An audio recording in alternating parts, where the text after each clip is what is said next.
I remember the day old Baba Jide played his last song. The sun hung lazily over the village of Olorun, casting golden light over the red earth. That evening, as was tradition, the villagers gathered in the square to hear the steady rhythm of Baba Jide's talking drum. For decades, his music had been the heartbeat of our home, welcoming new life, honoring the dead, and calling us to celebrations under the baobab tree. But that night, something felt different. Baba Jide had grown old. His once strong hands, thick from years of drumming, now trembled slightly.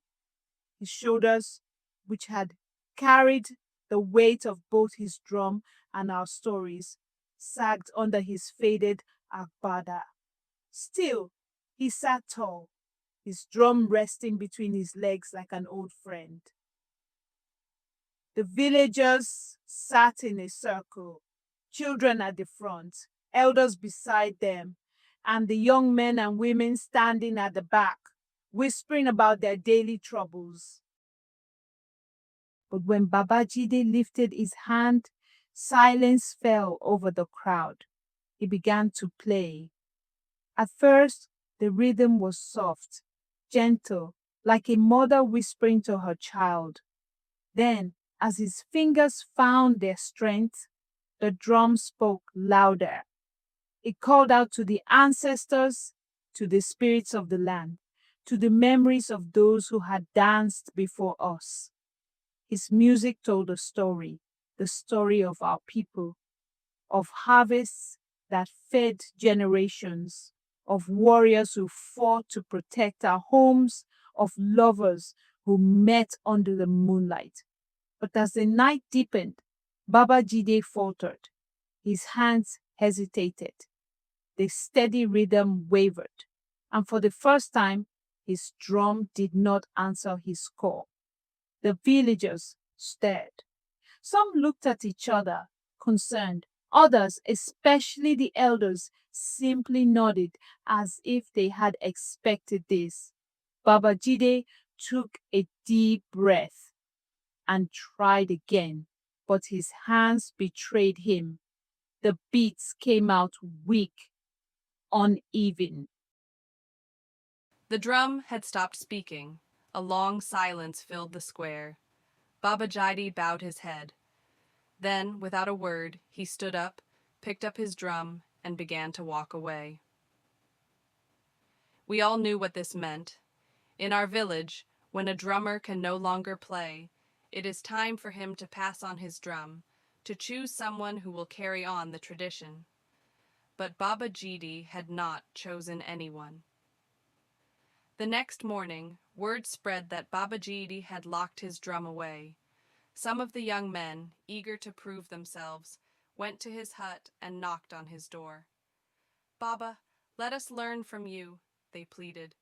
"Teach us before it is too late." But he refused.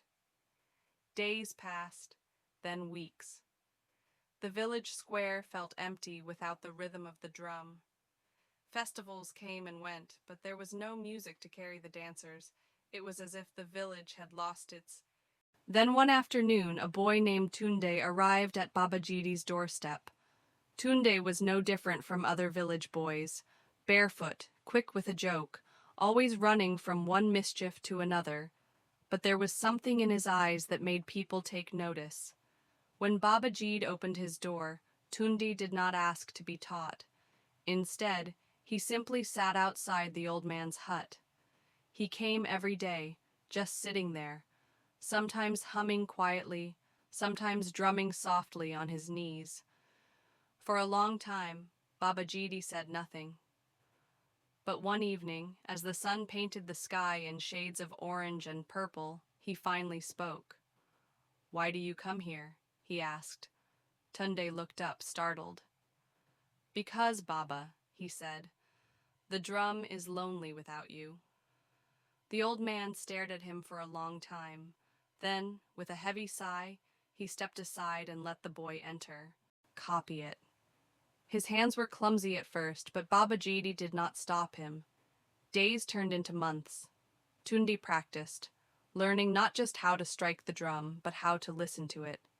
Baba Jide taught him that drumming was not about making noise.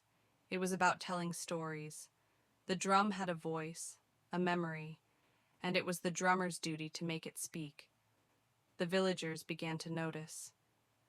During the evenings when Tunde practiced in front of Baba Jide's hut, people would stop to listen. His beats grew stronger, his stories clearer. One night, the elders gathered and made a decision. "The festival is coming," they said.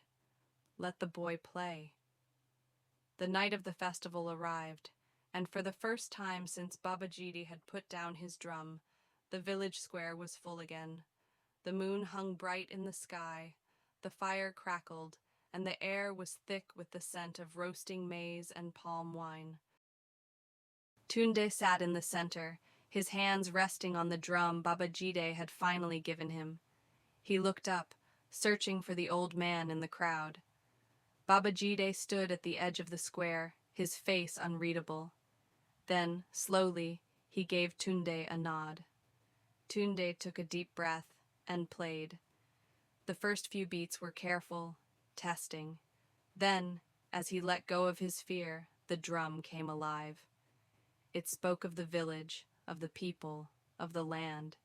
It sang of joy and sorrow, of history and hope. And when the villagers rose to dance, when the elders closed their eyes in remembrance, when even Baba Jide smiled faintly, everyone knew. The drummer had returned. Baba Jide never played again, but he no longer needed to. His song lived on, in the hands of a boy who had listened, learned, and finally made the drum speak once more. And so, the heartbeat of Olorun continued.